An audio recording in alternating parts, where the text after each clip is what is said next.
Hello mga mima, for today's video ay mag-uulam nga kami ng ubod ng saging o Arias itpunti kung sa aming mga palauan mga mima. At dito nga mga mima ay nagtumba lang ako ng isang puno ng saging at ayan na nga mga mima, babalatan natin. Pero syempre mga mima, bago ang lahat ay hinila ko muna yan dyan sa may malili mga mima. At dito nga ay sinimulan ko na ang pagbabalat mga mi. O ayan, di ba?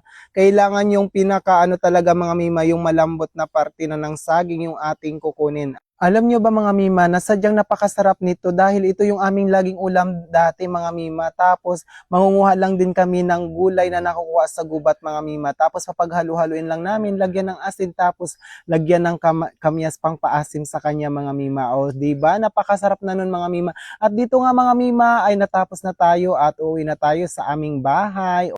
Pagpasensya nyo na po pala kung ako'y nagbo-voice over na naman mga mima kasi napakaingay sa amin nung mga oras na yan mga mima. At dito nga mga mima ay binawasan ko pa rin ng palapa kasi nga medyo matigas pa talaga yung ibang parte ng ating ubod ng saging. At dito nga mga mima ay ginayat-gayat ko lang ng paganyan sa maliliit na hiwa mga mima. Bali ang gagawin nating luto dito mga mima ay gagataan natin tapos lalagyan natin ito ng ating sardinas naman talaga mga mima. At dito nga mga mima ay natapos na tayo sa paggagayat at nilagyan ko ito ng asin tapos ginamos-gamos ko lang yan mga mima. At saka ko ito pinigaan mga mima o di ba para matanggal yung kanyang tubig sa katawan. Ayan. At ito na nga mga mima, okay na ang lahat. Ayan, nakapagayat na din ako ng ating mga ricado. At dito nga ay nagsalang na tayo ng kawali. Tapos nilagyan lang natin ito ng mga mima ng taglilimang mantika mga mi. At ayan, nung okay na nga mga mima yung ating mantika, mainit na, ay nilagay ko na yung ating sibuyas at saka bawang mga mi. At saka ko ito hinalo-halo.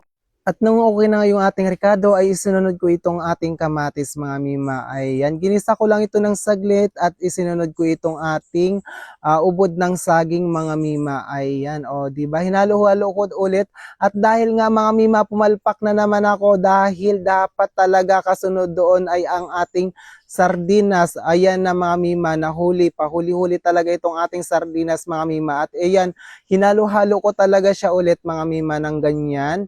At saka natin ito lalagyan ng ating katanggata ng niyog. O di ba? Sobrang napakasarap na yan mga mima. At saka nilagyan ko na ito ng ating siling haba, asin at iba pang pangpalasa. Ayan, hinalo-halo ko lang ulit mga mima at saka ko ito tinakpan. At sa ilang saglit lang mga mima ay atin tong babalikan at ito na nga yung ating ulam. O di ba? Sobrang napakasarap talaga mga mima. Hinalo-halo ko lang yan ulit at dito nga sa mga oras na ito mga mima ay kailangan na nating magtikiman. Ano daw? Tikiman. Ayan mga mima, titikman na natin ay itong ating ulam.